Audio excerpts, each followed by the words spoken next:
My promotion went to the office favorite, so I stopped approving her exceptions. They called me the Senior Underwriting Controls Manager. I called it being the last locked door between an aggressive sales executive and a billion-dollar disaster. For 17 years, I worked at Ironvale Specialty Insurance, a company with more than 3,000 employees, offices in 6 countries, and a cybersecurity insurance portfolio large enough to damage the entire company if one person signed the wrong document. We insured hospitals, banks, universities, retailers, energy companies, and hotel groups. Companies trusted us to protect them when hackers locked their systems, stole customer information, or shut down their operations. But before Ironvale agreed to insure those risks, someone had to determine whether the client was actually secure enough to cover. That person was usually me. My job was to review exceptions. An exception was what happened when a client wanted hundreds of millions of dollars in cyber coverage but failed one of our security requirements. No multi-factor authentication for administrators? Exception. Backups connected to the same network they were supposed to restore? Exception. No tested incident response plan? Exception. A chief executive who believed cybersecurity was something the technology department handled between printer repairs? That usually produced several exceptions at once. Most people at Ironvale thought I checked boxes, requested unnecessary documents, and delayed profitable deals. What I really did was decide whether the company could survive the promises its executives wanted to make. I knew which hospital network still operated outdated systems beneath a polished security presentation. I knew which retailer had quietly suffered 3 previous cyber incidents. I knew which innocent-looking sentence in a policy could turn one attack into a 9-figure claim. And I knew which reinsurance agreement required my personal certification before Ironvale could transfer part of that risk to the companies protecting us. That final detail would eventually cost 2 executives their careers, trigger an emergency board investigation, and place almost half of Ironvale's cybersecurity portfolio under regulatory review. All because leadership made one arrogant mistake. They gave my promotion to the office favorite. Then they expected me to keep approving her exceptions. Before I explain how corporate karma arrived holding a compliance binder, subscribe if you enjoy watching powerful executives discover that paperwork remembers everything. My name is Diane Holloway. When this happened, I was 54 years old. I wore comfortable shoes, carried 2 backup pens, and still printed the final version of every important reinsurance agreement.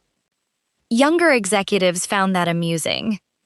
"Very old school, Diane," one of them once said as I placed a signed contract inside a locked cabinet. "So are courtrooms," I replied. He never mentioned it again. I joined Ironvale when its cybersecurity division consisted of 12 employees working on half of one office floor. At the time, cyber insurance was something companies purchased after a nervous board member read an article about hackers. By the time everything fell apart, the division generated more than $1 billion in yearly premiums. From the outside, it looked like a modern financial machine. Glass conference rooms, interactive dashboards, artificial intelligence risk models. Consultants who used the phrase digital transformation so often that I suspected they were paid by the syllable. Behind those screens, however, the business still depended on human judgment. Software could identify that a hospital lacked network segmentation. It could not decide whether a temporary safeguard genuinely reduced the danger. A dashboard could show that a company had not tested its backup systems. It could not determine whether rejecting the policy would leave thousands of employees and customers exposed. That was where I came in. My team reviewed every high-value exception request. We did not simply approve or reject them. We designed compensating controls. If a client could not meet one security requirement, we required another safeguard. Sometimes we reduced the coverage limit. Sometimes we increased the deductible. Sometimes we demanded outside monitoring, regular progress reports, or written confirmation from the client's chief security officer. And sometimes we said no. Sales executives hated that word. Lawyers respected it. Reinsurers depended on it. A few years earlier, a national pharmacy chain requested $400 million in cyber coverage. The company had no reliable system for disabling the accounts of former employees. The sales executive managing the account described it as a minor identity management gap. I described it as leaving the back door open and hanging a sign outside that said previous residents might still have keys. There's no evidence anyone has misused those accounts, he told me. There's also no evidence anyone has checked, I replied. I approved the policy only after the pharmacy agreed to external monitoring, a reduced initial coverage limit, and a strict 30-day deadline to remove the old accounts. 22 days later, the monitoring system detected someone using the credentials of a former contractor. The intrusion was stopped quickly. The incident cost less than $2 million. Without those controls, our claims department estimated that the loss could have exceeded $80 million. No one sent me flowers. That was fine. In my profession, success usually looked like nothing happening. For 5 years, I reported to Victor Say, Ironvale's Vice President of Underwriting Governance.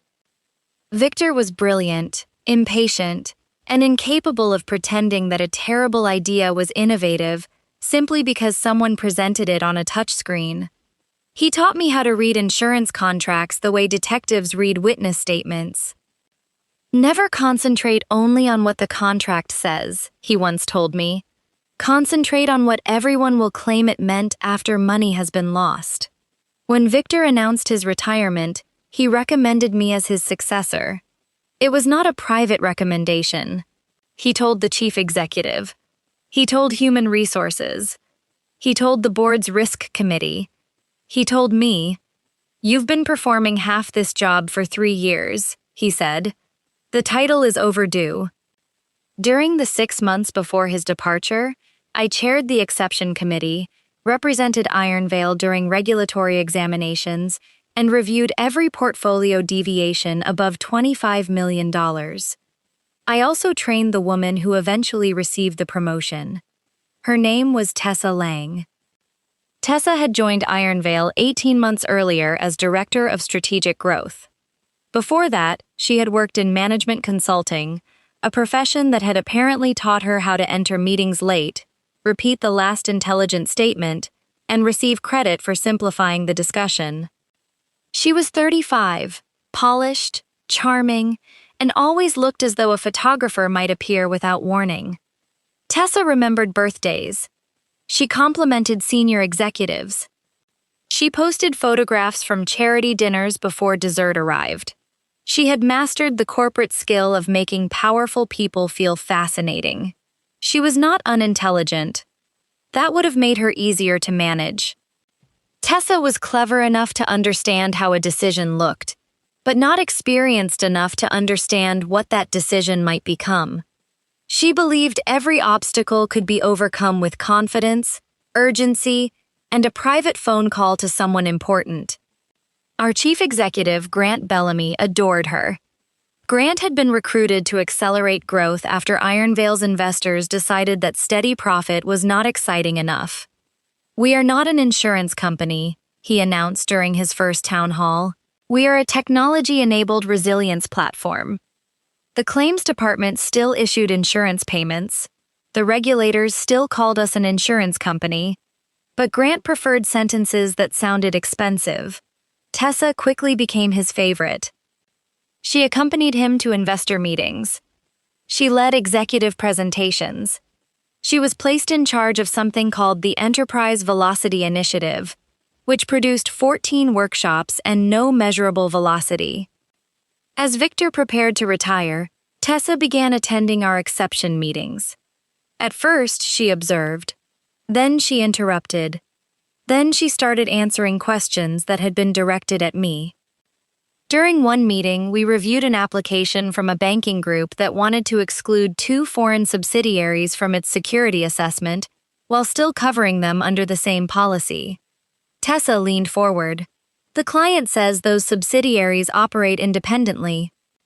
Their customer database is shared, I said. But management is separate. Viruses rarely respect reporting structures. A few people smiled. Tessa did not. We need to balance technical purity with commercial reality. I had heard that sentence in many forms. It usually meant someone wanted risk transferred from their career to the company's balance sheet. I am balancing them, I said. That is why I am recommending a lower limit until the shared database is tested. The broker may take the account to a competitor. Then our competitor may discover why we requested the test. After the meeting, Tessa followed me into the hallway. You make people nervous, she said. That is occasionally the purpose of risk management. You could be more collaborative. I ask them for evidence. Your tone makes it sound as though you expect them to fail.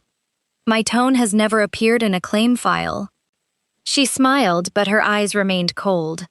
That was when I realized Tessa did not see me as a mentor. She saw me as furniture occupying the office she wanted. Still, I applied for Victor's position. The interview process included 6 meetings, a written portfolio analysis, a presentation to the risk committee, and something human resources called a leadership style assessment. I had managed 12 employees, negotiated with international reinsurers, and served as Ironvale's responsible underwriting officer in 4 states. Tessa had never held underwriting authority. During my final interview, Grant leaned back and studied my resume, as though he had found it in a waiting room. You are clearly the technical expert, he said. That sentence is rarely followed by good news. But this position requires more than technical knowledge. Of course. We need someone who can transform the function. What specifically needs transforming? The culture, the speed, the perception that governance blocks growth. Governance prevents growth from becoming uncontrolled exposure. Grant gave me a patient smile. You see, that framing is part of the problem. 3 days later, Ironvale announced that Tessa Lang had been appointed Vice President of Underwriting Governance. The email praised her strategic vision, commercial agility, and modern approach to risk enablement. My name appeared in the 4th paragraph. I would remain Senior Underwriting Controls Manager and provide essential continuity during the leadership transition. Continuity. A graceful word for teaching someone to perform the job I had been denied. The announcement arrived at 9:03 in the morning. At 9:07, Victor called me. I'm sorry, he said. Did you know? Not until yesterday. Why her? Grant said the board wanted a growth-oriented leader. I looked through my office window. Across the floor, Tessa was hugging someone from sales beside a bottle of sparkling wine. It was 9 in the morning. Apparently, transformation began early. Victor lowered his voice. Diane, do not resign today. I wasn't planning to. Good. I also wasn't planning to continue performing vice presidential duties without the title, authority, or compensation. There was a short silence. Then Victor laughed. That, he said, may be far more educational. At 10:30, Tessa invited me into her new office. Victor's old office. His shelves were already gone. The framed photographs of Ironvale's original underwriting team had disappeared. In their place stood a whiteboard containing 4 words: simplify, accelerate, empower, win. I wondered how much a consultant had charged to arrange them. I know today may feel complicated, Tessa began. It feels quite simple. She ignored that. I want you to understand how much I value your experience. I'm going to need you as my institutional anchor. Institutional anchor. A new phrase for unpaid deputy. My existing responsibilities are already substantial, I said. We'll redistribute some things. Which things? The administrative pieces. Exception governance is not administrative. I mean the manual review work. We're going to automate more of it. Automation can screen applications. It cannot accept legal responsibility for deviations. I understand that. She did not. I want us to begin from yes, she continued. The old culture required people to prove why an exception should be approved. I want our team to explain why it should not be. That reverses the burden of evidence. It creates commercial momentum. It creates undocumented risk. Tessa folded her hands. Diane, I did not invite you here to debate my appointment. I am not debating it. Good. But I will no longer perform vice presidential duties informally. Her expression changed. What exactly does that mean? It means I will review the submissions assigned to my position. I will not rewrite incomplete requests, negotiate executive approvals on your behalf, or privately repair proposals before the committee sees them. You've always helped teams prepare their submissions. I helped while acting for Victor and being considered for his role. We all need to be team players. Teams have positions. That sounds rigid. Insurance works best when responsibilities are rigid before losses occur. She leaned back. I hope disappointment is not going to affect your professionalism. It won't. And it did not. That was what made the following weeks so painful for her. Before Tessa's promotion, exception requests arrived in terrible condition. Sales executives would attach half a security report, 3 optimistic emails, and a message marked urgent. I would call the broker, contact the client's security officer, find the missing documents, draft the required safeguards, calculate the adjusted deductible, check the reinsurance threshold. Then I would return a complete recommendation to the committee. Most people assumed the request had arrived that way. After Tessa's promotion, I stopped performing invisible repairs. I reviewed what was submitted. Nothing more. The first request under her leadership involved a national hotel chain seeking $250 million in cyber coverage. Its application claimed that multi-factor authentication protected all privileged accounts. An external assessment showed that it covered only 68%. Tessa's recommendation consisted of one sentence: approve based on client commitment to improvement. I returned it with 7 questions. Which accounts were unprotected? What was the deadline for correcting them? Who was responsible? What monitoring would take place during the gap? Had the reinsurer been notified? Would the coverage limit be reduced? Would the policy wording be amended? Tessa called me 4 minutes later. This is exactly the bureaucracy I'm trying to eliminate. Those are the minimum questions required by our framework. The client has given us assurances. Assurances do not authenticate users. Can't you draft the conditions? You are the executive sponsor. You understand the wording better. Yes. The silence was almost pleasant. Are you refusing to help me? I am reviewing your recommendation. You know what I mean. I do. The hotel policy was delayed 11 days because Tessa's team did not know how to structure the necessary conditions. Legal eventually confirmed that every question I had asked was required. The account was approved with a reduced initial limit, outside verification, and a 60-day correction deadline. Tessa presented the solution to Grant as an example of her new risk partnership model. She did not mention that my comments had been copied almost word for word.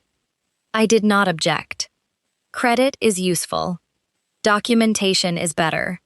By the end of Tessa's first month, pending exceptions had tripled. Sales executives complained. Brokers demanded calls. Tessa created a daily acceleration meeting where 20 people explained why incomplete requests could not be approved. She would listen, narrow her eyes, and say, "We need solutions." Eventually, someone would repeat the missing requirement. She would write it on the whiteboard as though she had discovered it. Then she introduced a new automated risk model. It reduced complicated security assessments to green, yellow, or red. Green meant approve. Yellow meant approve with monitoring. Red meant escalate. During the demonstration, I asked whether the model had been tested against Ironvale's previous claims. The consultant said that was planned for Phase 2. I asked whether any insurance regulator had reviewed it. Tessa ended the discussion. We cannot allow perfect to become the enemy of progress. Then let us aim for defensible, I said. A week later, the system rated a software company green, even though its backup environment used the same administrative credentials as its main network. I changed the rating to red. Tessa changed it back to yellow. I added a formal objection to the file. She removed my access to the scoring dashboard. That evening, I printed the access change notification and placed it inside my cabinet. Very old school. 3 weeks later, Grant announced Ironvale's largest potential account of the year. Corinth Health Network operated 41 hospitals and 78 clinics. The proposed cybersecurity policy carried a $750 million limit. Landing the account before the quarter ended would allow Grant to announce record growth to investors. Tessa called it transformational. I called it incomplete. Corinth's security review revealed several serious weaknesses. 8 hospitals still used outdated systems that could not support modern authentication. 2 acquired networks had not been fully separated. The backup environment had never completed an independent restoration test. And the incident response plan had not been tested across all 41 hospitals. These were not small imperfections. They were exactly the weaknesses attackers searched for. The broker requested exceptions for all of them. Tessa submitted the file to my team at 6:40 on a Thursday evening. She wanted approval by noon Friday. Her recommendation contained 4 pages of marketing language and no compensating controls. At 7:15, I emailed her. The submission does not contain sufficient evidence to support approval. The requested limit exceeds my delegated exception authority and requires reinsurance notification, executive risk committee review, and certification by the designated responsible officer. Tessa responded 2 minutes later. You are the designated responsible officer. Please certify. I answered. I cannot certify that the exceptions have been adequately controlled because no control plan has been provided. Her reply arrived immediately. Develop one. For years, that was exactly what I would have done. I would have worked until midnight, called Corinth's security team, designed a correction plan, negotiated a lower initial limit, turned Tessa's optimism into a defensible insurance contract.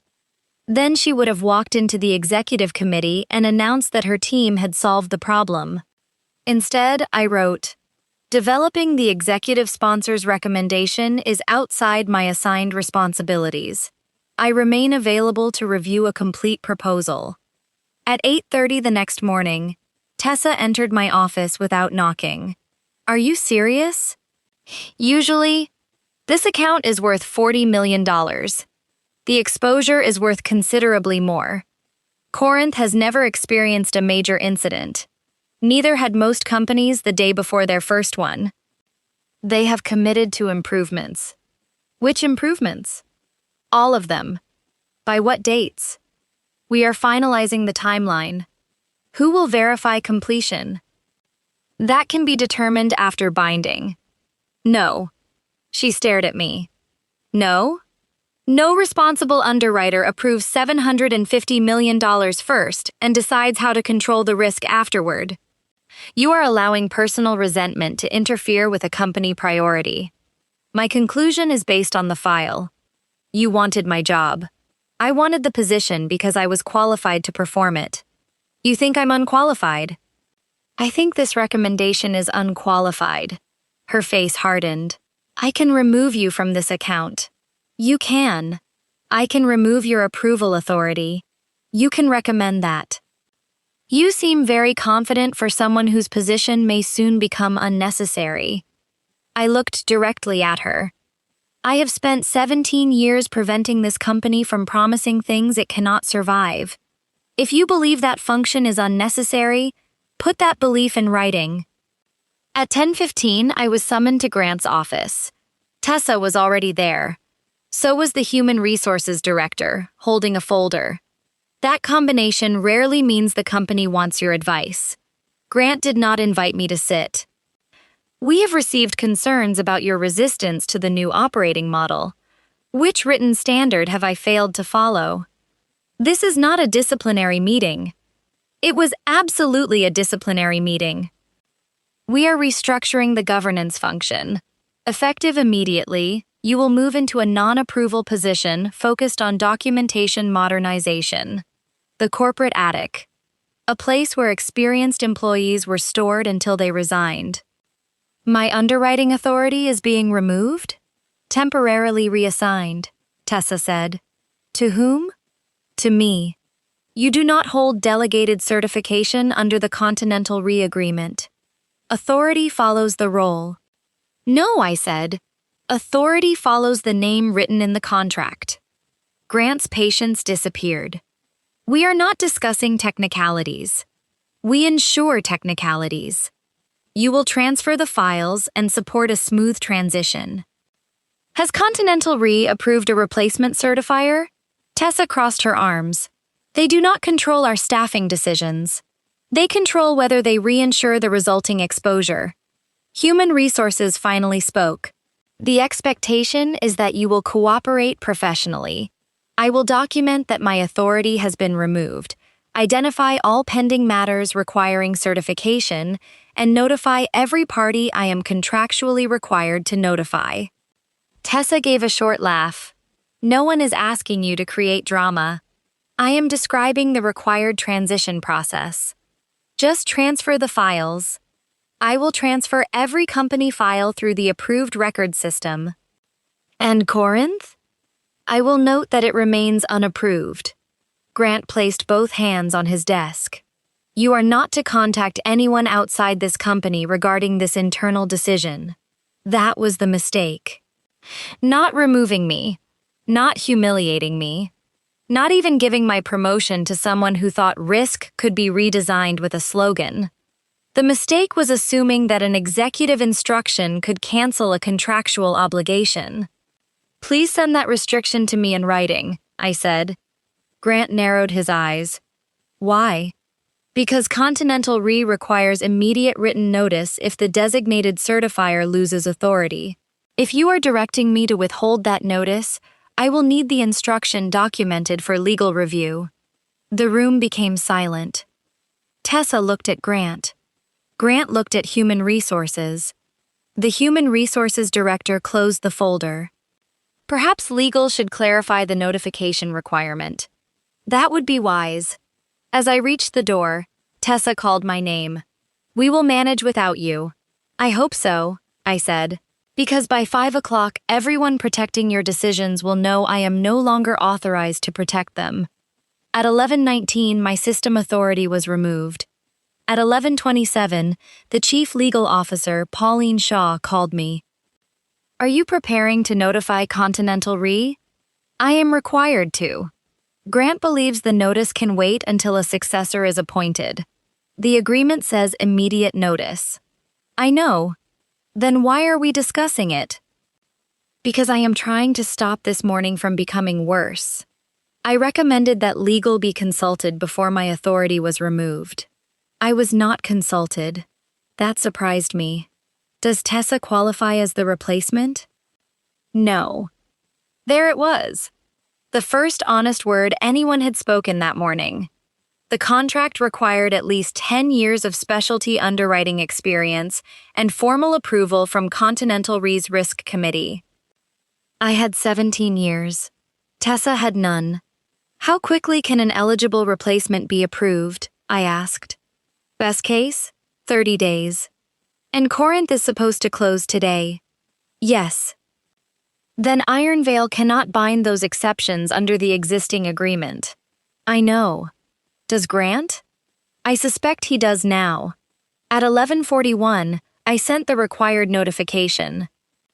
My certification authority had been removed. Every pending matter requiring my signature remained unapproved. Ironvale had not appointed an eligible replacement. I copied legal, compliance, internal audit, and the chief risk officer. Then I transferred every active file through the official records system.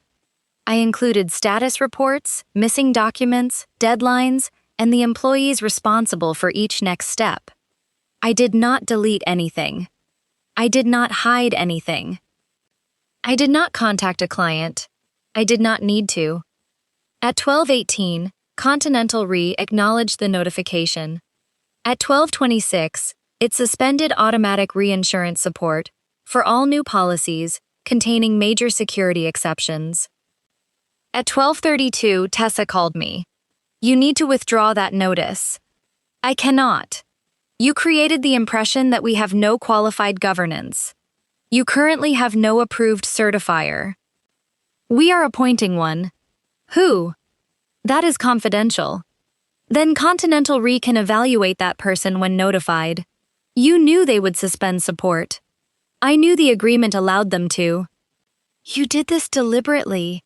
I complied deliberately. We could lose Corinth. You may approve Corinth without reinsurance if the board agrees to retain the full risk. She became silent. Ironvale did not have enough capital to retain $750 million alone.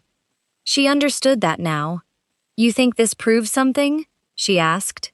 No. It does not make you vice president. No. It makes you disloyal.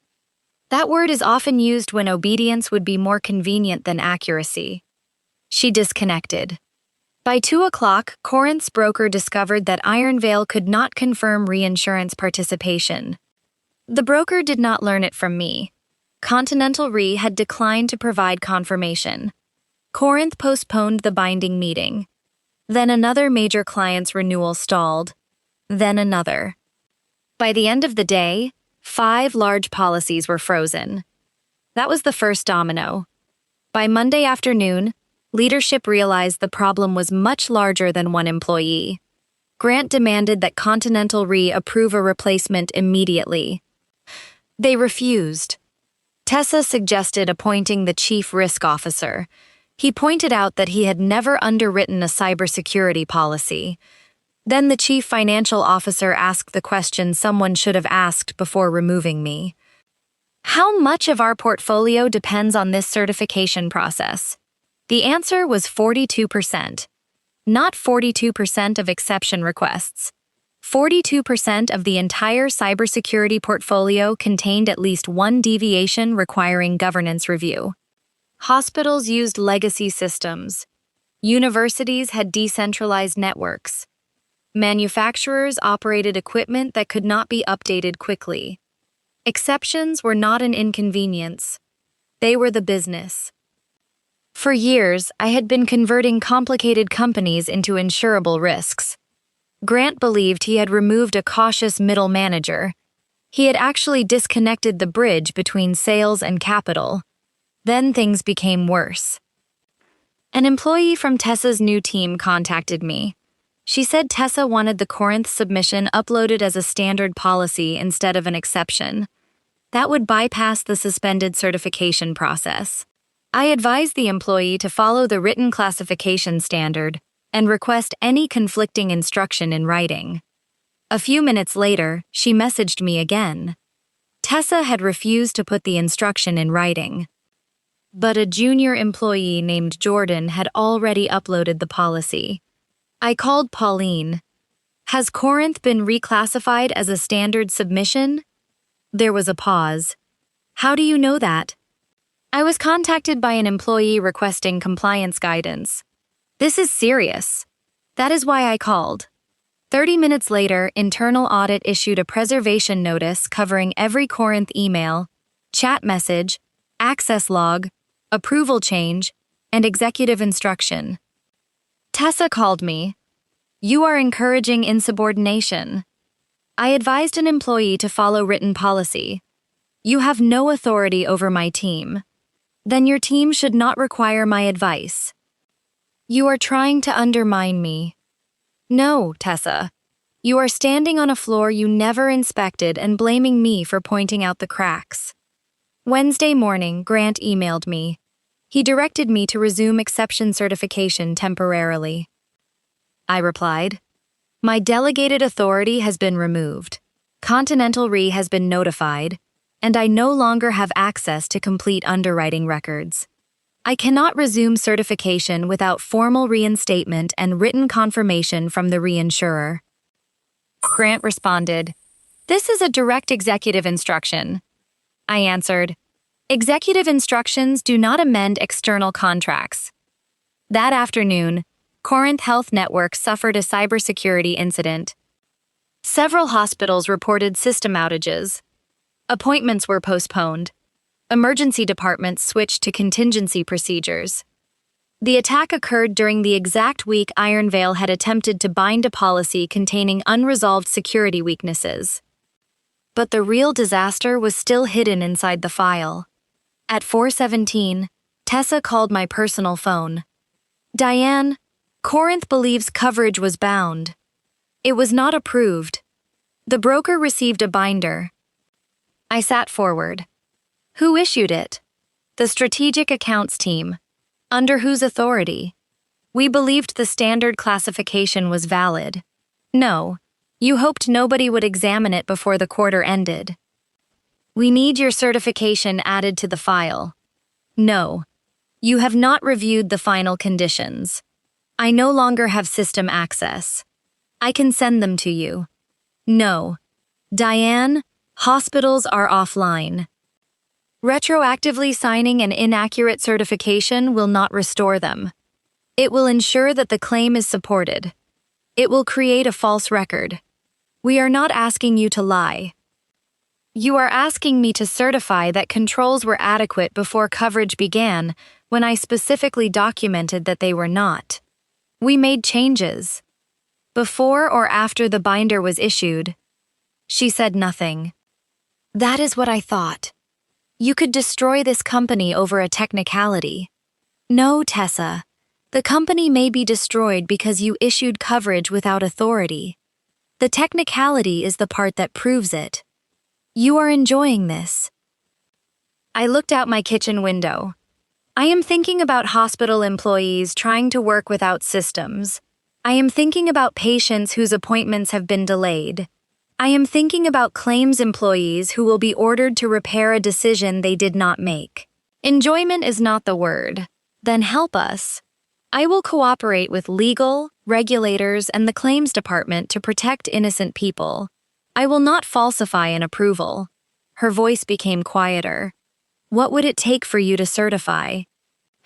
"Evidence that the required controls existed before coverage began. And if they didn't, then no honest signature can create them." Within an hour, Pauline called. The binder had been issued after Continental Re-suspended support. Jordan had uploaded it.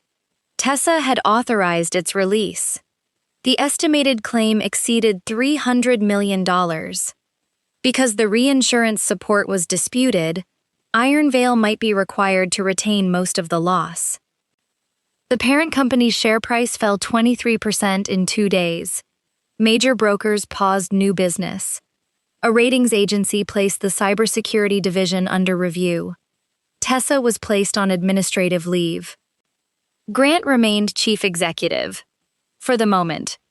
Reporters called me. Recruiters called me. A television producer asked whether I would appear anonymously as the employee who tried to stop the disaster.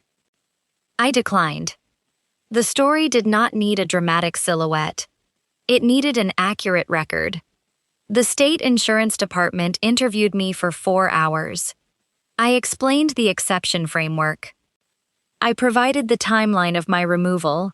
I confirmed that I had never approved Corinth. Then I explained how Ironvale could stabilize the remaining portfolio. One examiner looked at me. "Why are you helping preserve a company that demoted you?"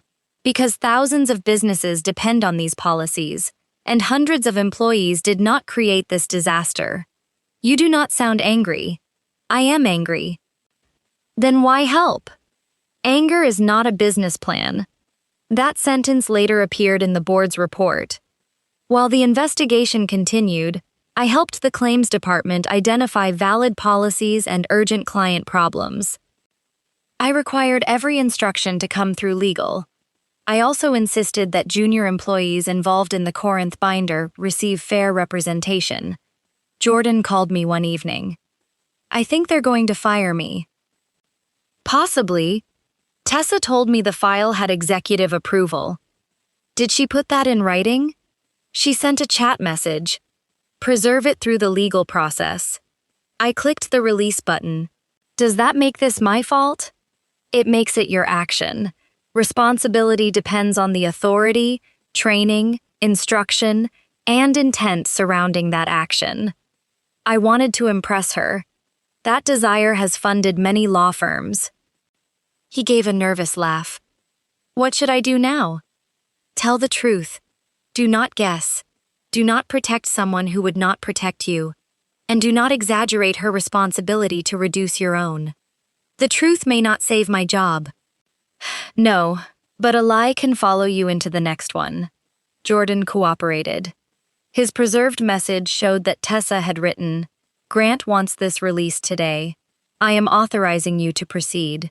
Governance objections have been addressed. They had not been addressed. They had been removed from the visible system. Jordan received a formal warning and was transferred rather than terminated. The employee who reported the reclassification attempt was protected from retaliation. Small cybersecurity vendors assisting Corinth were paid through a protected claims account. Hospital response teams received support despite the coverage dispute. I supported that decision. Revenge that destroys innocent people is not justice. It is arrogance wearing a different face. 2 weeks later, I received a call from Renata Cole, Chief Executive of Harborline Mutual, one of Ironvale's largest competitors. I have read the regulator's preliminary findings, she said. Then you know more than most Ironvale employees. Then you know more than most Ironvale employees. Then you know more than most Ironvale employees. Then you know more than most Ironvale employees. I know Ironvale built a billion-dollar portfolio around a governance structure that depended heavily on you. Then you know more than most Ironvale employees. It depended on a team. That is true. Harborline is considering purchasing Ironvale's healthy cyber portfolio. That has not been announced. No. Then we should both be careful. She laughed. I want you to lead underwriting integrity and portfolio continuity after the acquisition. What authority? Chief Underwriting Integrity Officer, direct access to the Board Risk Committee, independent exception authority. What happens when growth targets conflict with my decisions? They will conflict frequently. That was not my question.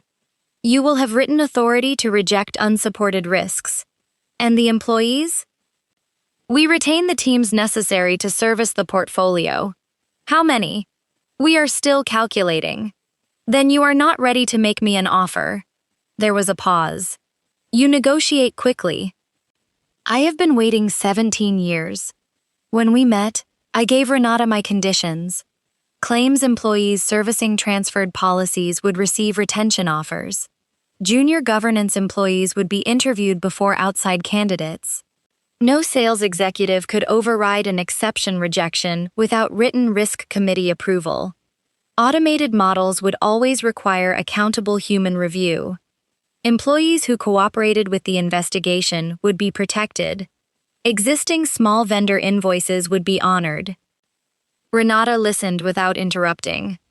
Most executives negotiate compensation first, she said. I know my compensation range.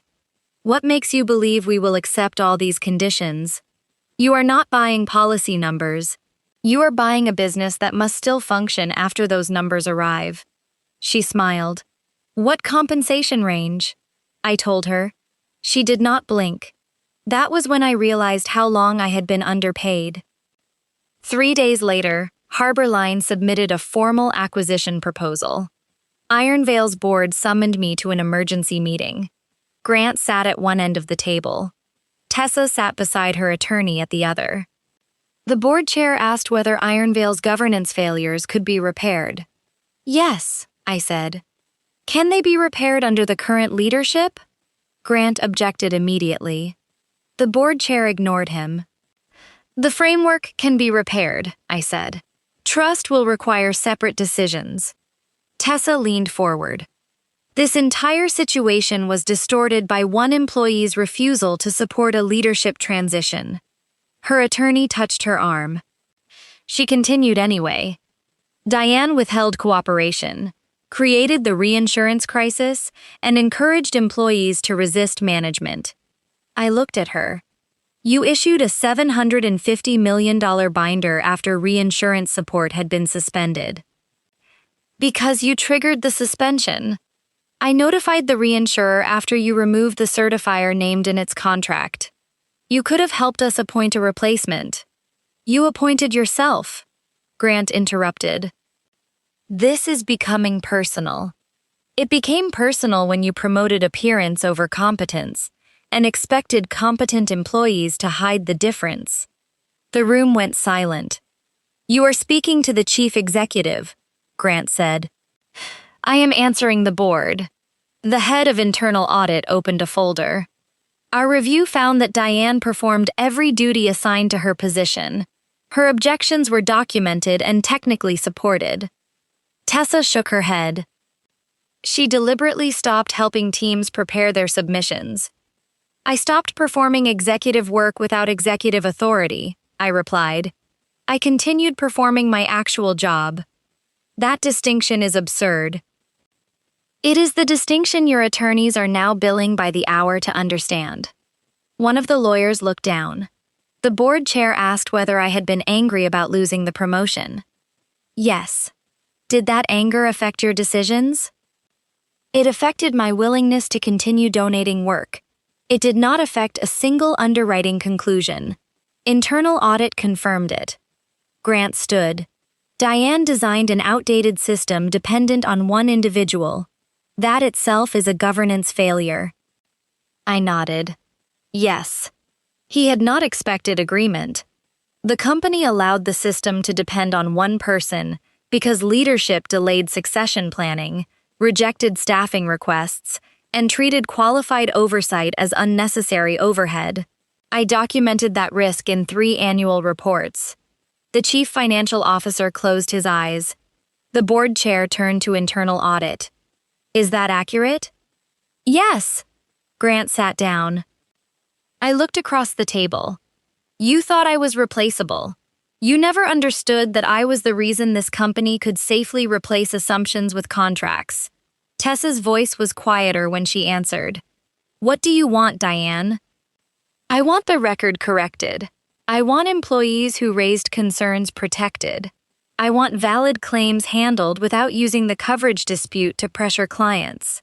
I want governance separated from sales. And I want leadership to stop describing preventable decisions as unpredictable events. Grant laughed bitterly. You have a long list for someone who may not work here much longer.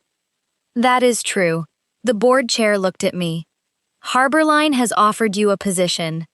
Yes. Would you remain if Ironvale appointed you vice president? 6 months earlier, that question would have changed my life. Now it barely moved me. No. Tessa looked surprised. The promotion had never been the real prize. The real power was authority that could not disappear the moment someone disliked how I used it. Ironvale placed Grant on leave the next morning. He resigned 6 days later, citing a difference in strategic direction. The direction was toward the exit. Tessa was terminated after the investigation concluded that she had authorized the Corinth binder, misrepresented the status of governance objections, and attempted to bypass the exception process. There was no dramatic arrest, no secret criminal mastermind. Just an ambitious executive who believed confidence could substitute for qualification until the documentation disagreed. Harborline purchased the healthy portion of Ironvale's cybersecurity portfolio, 643 employees received offers. The employee who first reported Tessa's reclassification attempt became Director of Exception Governance. Jordan moved into a client support position where he received proper training before anyone asked him to approve something. Pauline became Chief Legal Officer of the transferred business. And I became Harborline's Chief Underwriting Integrity Officer. The position included direct access to the board and written authority to stop unsupported policies. My new office was larger than Victor's. I kept the shelves. I also kept a locked cabinet containing printed copies of our most important agreements. On my first day, Renata noticed them. "You know we have secure digital copies," she said. "I know. Then why print them?" "Because servers forget." "And courts?" "Still analog." 6 months later, Corinth's hospitals had recovered. Ironvale's investors absorbed a painful loss. Grant joined an advisory firm and began publishing articles about resilient leadership. Tessa disappeared from professional networks for several months before resurfacing as an independent transformation consultant. Apparently, transformation remains one of the few products that does not require a warranty. As for me, I no longer approved invisible favors disguised as emergencies. Every exception required evidence. Every override required a name. Every executive understood that urgency did not erase accountability. People sometimes ask whether I planned Ironvale's collapse. I did not. I did not need to. I stopped correcting Tessa's work before important people could see it. I stopped lending my credibility to decisions I had not made. I stopped standing between leadership and the natural consequences of its own confidence. They called my work administration, then obstruction, then outdated bureaucracy. Eventually, they called it essential. But they were wrong every time. It was never about forms, committees, or signatures. It was about the locked door. For 17 years, I had been the person checking what waited on the other side before anyone opened it. Tessa believed my promotion was the prize. It was not. The real power was knowing when not to turn the key. They called it an exception. I called it the moment the lock finally did its job.